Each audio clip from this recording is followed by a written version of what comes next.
मुझे शैतान की योजना को समझते हुए आगे इस मुकाबला में आगे बढ़ना है। Praise the Lord. प्रभु की स्तुति और महिमा हो। एलीशा नबी ये सच्चाई को जान लिया। एलीशा नबी को ये बात परमेश्वर की आत्मा ने समझा दिया, कारण अपने प्रार्थना रूम में, प्रार्थना भवन में, प्रार्थना घर में प्रभु ने शैतान की योजना को उनके सामने दिखा दिया। किस तरीका से परमेश्वर प्रभु के लोगों से बातें कर रहा है, मैं आपको बोल रहा हूँ। प्रार्थना में घुटने टेको।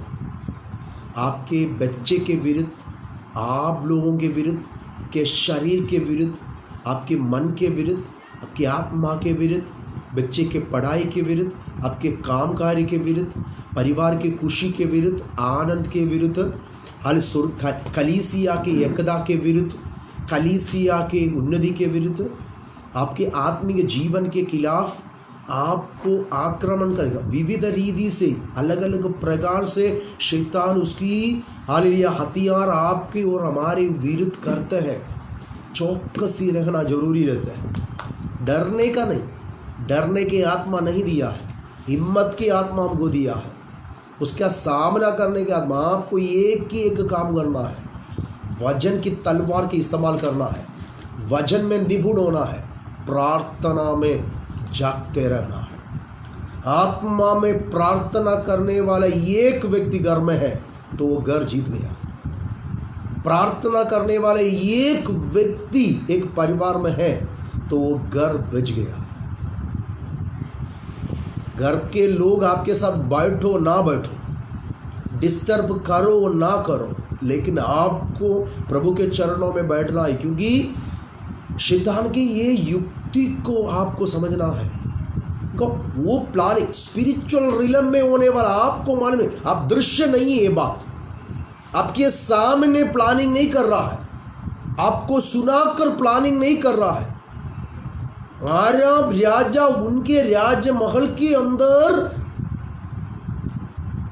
इस्राएल के विरुद्ध कैसा लड़ना है कर प्लानिंग कर रहा है। शैतान की योजना ऐसा है, आपके विरुद्ध, आपको नाश करने के लिए, आपके आत्मिक जीवन को नष्ट करने के लिए उसने आपके विरुद्ध योजना बनाते हैं।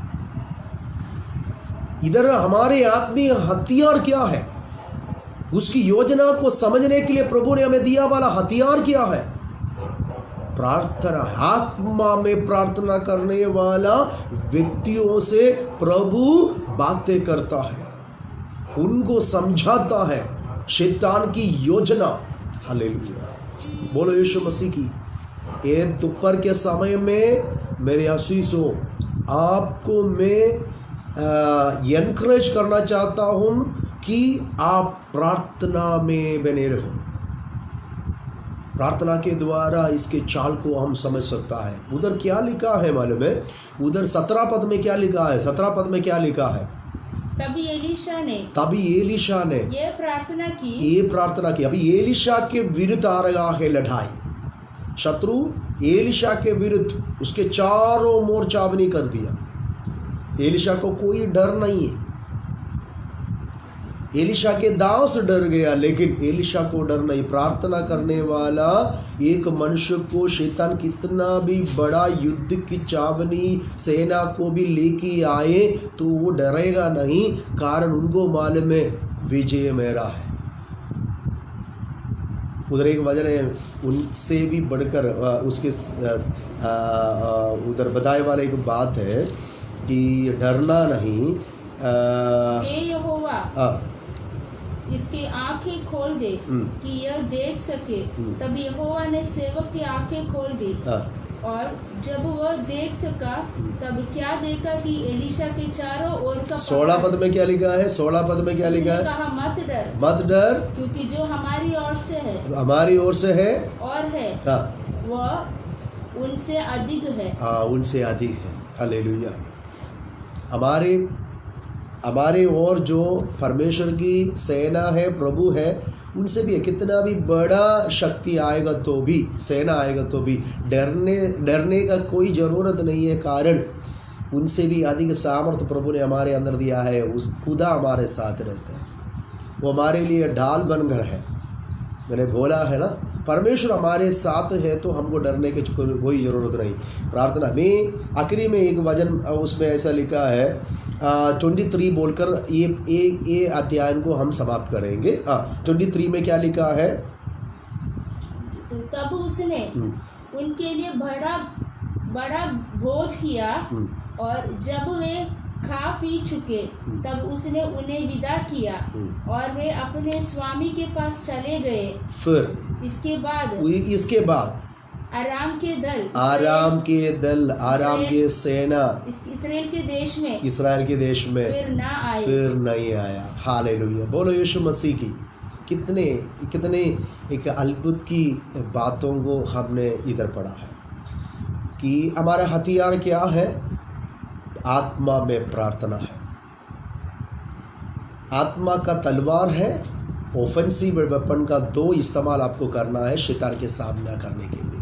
पहला है आत्मा का तलवार जो वचन, और दूसरा है आत्मा में प्रार्थना करने वाला व्यक्ति को शैतान की योजना परमेश्वर सिखाता है, समझाता है। हालेलुया, परमेश्वर की आत्मा इसमें से हमें सिखाने वाला है। प्रार्थना करो, आपके विरुद्ध की शैतान की युक्ति को परमेश्वर की आत्मा सिखाएगा, समझाएगा। इस जीत में आप निश्चय विजय पाएगा। परमेश्वर की आत्मा हमें उसके लिए सहायता भी करो। दूसरा एक व्यक्ति को हम देखने जा रहा है, पुराना नियम से ये हम दूसरा एक व्यक्ति को देखने जा रहा है, वो है मूसा है। हम जाएंगे निर्गमन के पुस्तक में जाएंगे 17 अध्याय में। निर्गमन के पुस्तक 17 अध्याय में हम जाएंगे। 17 अध्याय पूरा पढ़ने से इधर इस्राएल के साथ अमालेकी लोग युद्ध में आ रहा है। इस बड़ा मुकाबला में मूसा ने क्या किया है कर पवित्र आत्मा हमें सिखा रहा है। इधर देखो निर्गमन के पुस्तक 17 अध्याय की प्रारंभ की कुछ वचन को जरा पढ़ना है। हाँ। फिर इस्राएलियों की सारी मंडली सीन नामक जंगल से निकली और यहोवा के आज्ञानुसार। अभी 9वां पद जरा पढ़ो, नयन दुवर। तब मूसा ने यहोशू से कहा, हमारे लिए सॉरी नहीं 8 पढ़ने का। तब अमालेकी आकर रेफीदीम में इस्राएलियों से लड़ने लगे। तब मूसा ने यहोशू से कहा, हमारे लिए कई पुरुषों को चुनकर। बस अभी ये बातों को पहला आप समझकर आगे की ओर बढ़ना है। ये क्या है? मैंने आपको बोला इस्राएल लोगों का पहला मैंने आपको बोला वाला बातों को जानना जरूरी है। प्रभु के लोगों को वादा और प्रतिज्ञा के देश को प्रभु लेके जा रहा है। मिस्रैम की गुलामी से उद्धार देते हुए प्रभु ने उनको मरुभूमि यात्रा के द्वारा उनके प्रोमिस लैंड जो वादा और प्रतिज्ञा के देश कनान की ओर लेके जा रहा है। तो मरुभूमि यात्रा में उनके सफर में हो गया वाला बातों को हम निर्गमन के पुस्तक में पढ़ते हैं। इधर देखो, आपको मालूम है उनकी मरुभूमि यात्रा 40 साल का था। ये यात्रा में कहीं अधिक जो शत्रु राज्य उनके साथ मुकाबला करने आया, उनके साथ विरुद्ध लड़ाई के लिए आया था। प्रभु के लोग उनके सामना करते हुए विजय प्राप्त करते हुए हर समय में आगे बढ़ा। Praise the Lord. उनके लिए एक लिटरली वार था, युद्ध था, लेकिन वो हमें आत्मिक रीति से समझा रहा है। हालेलुया। इधर आत्मिक रीति से हमें वो बातों को पवित्र आत्मा सिखा रहा है। तो अभी सीन मरुभूमि से लेकर अभी रेफीदीम में आ गया। वहां आकर वो लोगों ने छाप नहीं मारा। तो शत्रु अमालेक को मालूम पड़ा ये प्रभु के लोग आ रहा है, तो उनके साथ लड़ने के लिए, मुकाबला के लिए निकला। तो इधर मूसा और अगवे लोगों ने किया वाला बातों को परमेश्वर की आत्मा हमें सिखा रहा, हमारा भी ये आत्मिक लड़ाई है। उद्धार पाकर हम महिमाकरण के लिए यात्रा कर रहा है। ये जो अभी का हमारे वर्तमान काल की उद्धार की प्रोसेस पवित्रीकरण है, शुद्धिकरण है। इधर हमारे आत्मिक जीवन के विरुद्ध खेलने वाला, लड़ने वाला शत्रु रहते हैं। इसमें हमको जीत करी वो महिमाकरण को, उद्धार को, आनंद जीवन को पाना है। ये लंबा सफर में उद्धार के लिए बढ़कर उन्नति प्राप्त करते हुए जाने वाला, हमारे आत्मिक जीवन के विरुद्ध लड़ने वाला शक्ति को समझकर उनके साथ प्रार्थना में इनके साथ लड़कर जीतना है कर परमेश्वर के आत्मा में सिखा रहा है। एलिशा को पहला प्रार्थना करने वाला व्यक्ति को प्रभु क्या करता है? शैतान के चाल को समझाता है, उसके युक्ति योजना को सिखाता है, किस तरीके से डिफेंड करना है कर समझाता है। अभी दूसरा, प्रार्थना के द्वारा विजय कैसा पाना है कर सिखा रहा है। इधर देखो, रेफीदीम में आगे आया छावनी मारा वाले इस्राएल के विरुद्ध कौन सा शक्ति आया है? अमालेकीय आया है। अमालेकीय शब्द का अर्थ पुराना मनुष्य। ये बातों को आपको समझना है। तो इधर ऐसा लिखा है अमालेक के लोग, 8वीं पद में क्या लिखा है? 8वीं पद में लिखा है तब अमालेकी आकर, अमालेक के आकर रेफीदीम में इस्राएलियों से लड़ने लगे। देखो, इस्राएलियों से लड़ने लगा। ये लड़ाई है, युद्ध है। अमालेक का मतलब समझना है, ये ओल्ड मैन, पुराना मनुष्य, शारीरिक मनुष्य है। आपका और मेरे जीवन में भी है शरीर की मनुष्य, शरीर की अभिलाषा, दुनिया की अभिलाषा, शरीर की लालच आपके साथ लड़ते हैं। शरीर हमेशा आत्मा के विरुद्ध है। इसका एलिगोरिकली आपको समझना है, रूपक आत्मिकता में आपको समझना है ये युद्ध क्या है कर। ये युद्ध हमें सिखाने वाला आत्मिक अर्थ क्या है। उधर इस्राएल और अमालेक के विरुद्ध है। इस्राएल प्रभु की आत्मिक जन है, अमालेक पुराना मनुष्य है, शारीरिक व्यक्ति है। शारीरिक व्यक्ति आत्मिक व्यक्ति के साथ लड़ते हैं। ऐसा ही आज भी हो रहा है आपके और मेरे जीवन के विरुद्ध।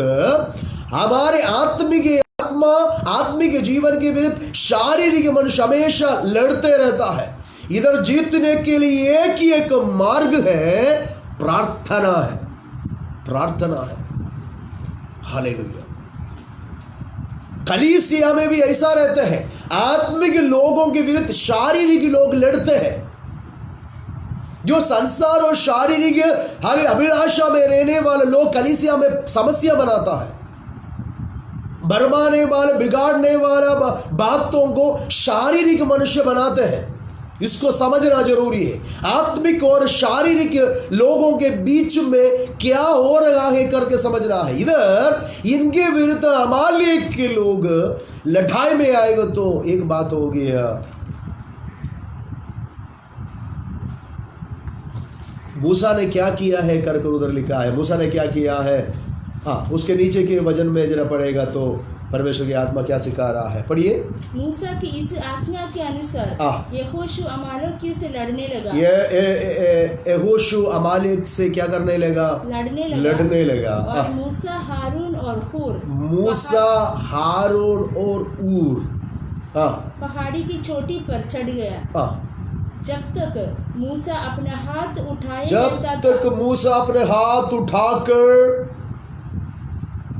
रहता था तब तक तो इस्राएल प्रबल होता था। परंतु जब वह उसे नीचे जब आएगा तो अमालेक अमालेक प्रबल होता था। देखो, प्रार्थना कम होने से होने वाला बात को उधर लिखाया गया है। प्रार्थना ज्यादा होने से प्रभु के लोग जीत के बढ़ता है। जब भी प्रार्थना कम होते जा रहा है तो हरते जाता है। ये हमें सिखाने वाला बात है। आपको आत्मिक मनुष्य के विरुद्ध लड़ने वाला एक शारीरिक मनुष्य तो है, हालेलुया, उसमें जीतने के लिए एक मार्ग रहता है, प्रार्थना। प्रार्थना करने वाला व्यक्ति जीतेगा नीचे, प्रार्थना करने वाला घर जीतेगा नीचे, प्रार्थना करने वाला कलीसिया जीतेगा नीचे। प्रार्थना करने वाला व्यक्ति उनके आत्मिक जीवन की लड़ाई में जीतेगा कर पवित्र आत्मा इस वचनों से हमें समझा रहा है, सिखा रहा है। हालेलुया। मूसा हाथ उठाकर प्रार्थना कर रहा है, हालेलुया। तभी आरोन और हूर दोनों मिलकर उनको क्या कर रहा है, सपोर्ट कर रहा है। पारिवारिक जीवन के विरुद्ध शैतान लड़ने के समय में प्रार्थना करने वाला लोग रहेगा, लेकिन बाकी लोग भी हालेलुया दूसरे को मदद करते। इधर एक यूनिटी को, प्रार्थना में एकता होना भी जरूरी है, एक मन होना जरूरी है। एकता में प्रार्थना करने वाला परिवार, शैतान कितना भी प्रबल हो, कितना भी शक्तिशाली हो, वहाँ से वो जीतेगा कर वचन हमें सिखा रहा है। मेरे आशीषों, हमारे विरुद्ध लड़ने वाला शारीरिक शक्ति रहते हैं, इसमें हमको जीतना जरूरी है। हमारे आत्मिकता के विरुद्ध लड़ता है, हमारे आशीष को खोने के लिए, नष्ट करने के लिए हमारे विरुद्ध लड़ता है। ये हमारे आनंदकाल के जीवन को नष्ट करने के लिए, नाश करने के लिए हमारे विरुद्ध लड़ता है ये शक्ति। इधर क्या करना पड़ेगा, प्रार्थना करना है। मूसा प्रार्थना किया तो मूसा के हाथ उठाते हुए प्रार्थना जब भी करने के टाइम में हूर और हारून मिलकर उसको सपोर्ट किया तो इस्राएल युद्ध में क्या हो गया, जीत गया है। जीत प्रभु का है, बोलो जीत मेरा है। जीत परमेश्वर मुझे दिया गया है। मेरा परमेश्वर का नाम क्या है, हमारा परमेश्वर का नाम क्या है मालूम है? कोई बोल सकता है जीत देने वाला परमेश्वर, यहोवा निसी।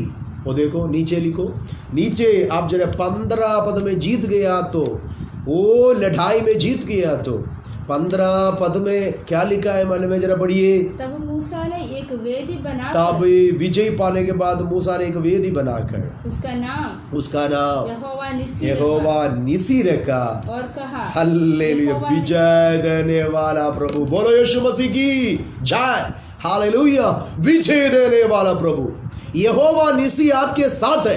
प्रार्थना करने वाला परिवार के साथ यहोवा निसी है।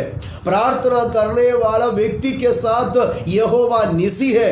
यहोवा निसी आपके साथ है, हमेशा विजय का झंडा आपको लगा सकता है। विजय करने के बाद क्या होता है, शत्रु के चावनी में जाकर एक झंडा लगाता है। हालेलुया, उस देश को हमने प्राप्त किया है, वो शक्ति के ऊपर हम प्रबल हो गया है। अरे हमारा झंडा, अरे विजय का झंडा शत्रु के सिर की ओर लगाते हुए हम विजय की घोषणा करेगा। हर लड़ाई में, हर मुकाबला में हमें नष्ट करने के लिए किसी भी तरीका से अरे उसने हमारे विरुद्ध आए, उस हम विजय की अरे ध्वनि की घोषणा को अरे पुकारेंगे, उधर हम विजय पाएंगे। अरे विजय के झंडा लगाने के लिए तैयार हो जाए। आपके परिवार, आपके व्यक्तिगत जीवन, आपके काम के कार्य जगह में, आपके पढ़ाई, आपके शरीर के विरुद्ध, आपके आत्मा के विरुद्ध, आपके मन के विरुद्ध, आत्मिक उन्नति के विरुद्ध, आपके हालेलुया आत्मिक आशीष के विरुद्ध, आनंद काल के विरुद्ध, हालेलुया आपके खिलाफ लड़ने वाला शारीरिक हालेलुया अंधकार के तमाम शक्तियों के ऊपर विजय देने वाला एक खुदा आपके साथ है। हाल निश्चय विजय आपका है। ये युद्ध में प्रार्थना पूर्व शैतान के सामना करे। प्रार्थना सबसे बड़ा एक हथियार है। आपके हाथ हमेशा हमेशा ऊंचाई में रहे, प्रार्थना में बने रहे। हालेलुया, बिल्कुल नीचे नहीं जाना है, थकाव नहीं आना है, हर डिस्करेजमेंट नहीं आना है। हाले बिल्कुल हाले प्रार्थना से पीछे की ओर नहीं मोड़ना है। प्रार्थना में मजबूत हो जाए, प्रार्थना में हिम्मत हो जाए, प्रार्थना में बढ़ते जाए। प्रार्थना विजय देने वाला है, असंभव को संभव करता है, शैतान के गढ़ों को तोड़ने वाला शक्ति प्रार्थना में है। उसके विचार और उद्देश्य योजना को कदम करने वाला शक्ति प्रार्थना में है। प्रार्थना आपको और आपके परिवार को विजय देगा, कारण यहोवा निसी आपके साथ है। ये झंडे को हालेलुया आपको विजय के ध्वनि के झंडा को आपको लगाना है। शत्रु हर जगह हर गया है, हाल शत्रु को हराने का हथियार है आत्मा की प्रार्थना। प्रार्थना करने वाला व्यक्ति आपको शत्रु की योजना प्रभु, उसके प्लानिंग को प्रभु समझाएंगे।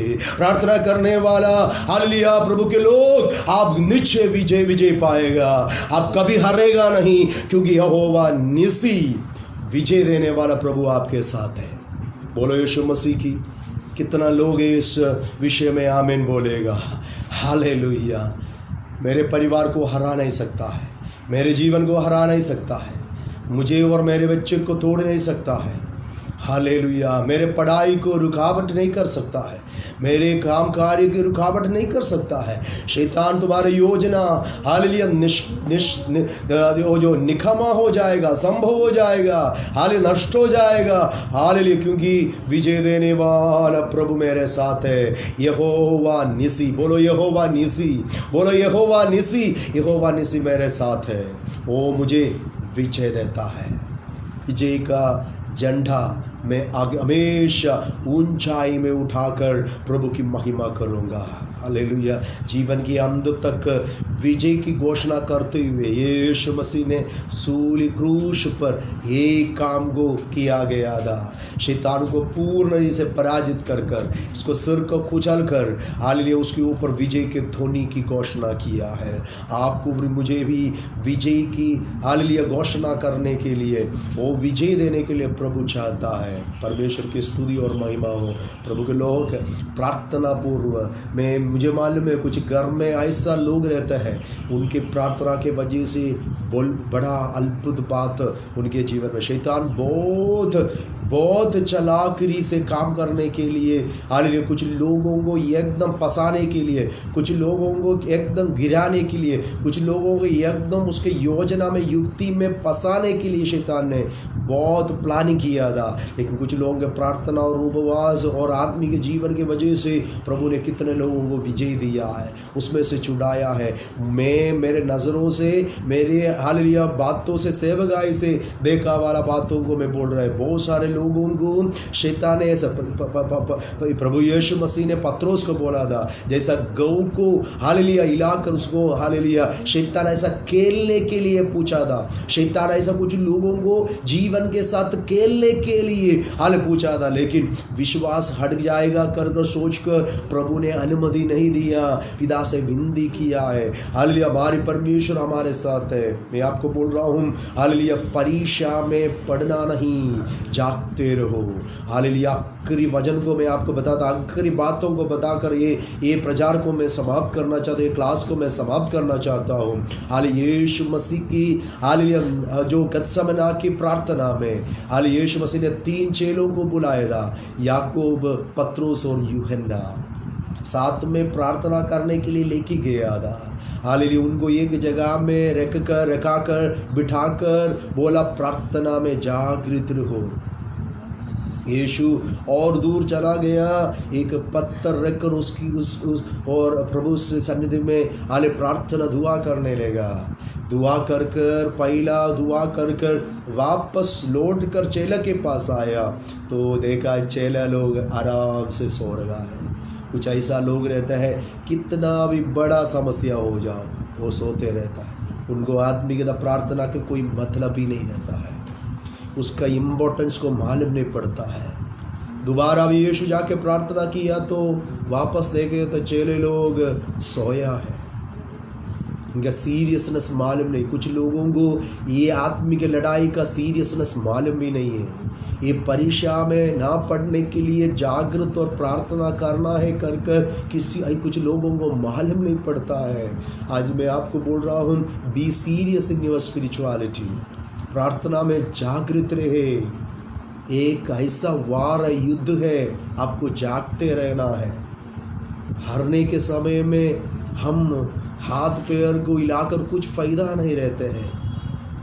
हाय हाय बोलकर कुछ फायदा नहीं रहता है। परीक्षा में ना पढ़ने के लिए प्रार्थना में जागृत रहो। यीशु ने उनको बोल रहा है, आत्मा तो तैयार है लेकिन शरीर बलहीन है। हमारे शरीर बहुत बलहीन है। इसमें हमको सामर्थ्य प्राप्त करते हुए जागते रहना जरूरी है। प्रार्थना को सादा एक बात है कर नहीं समझना है।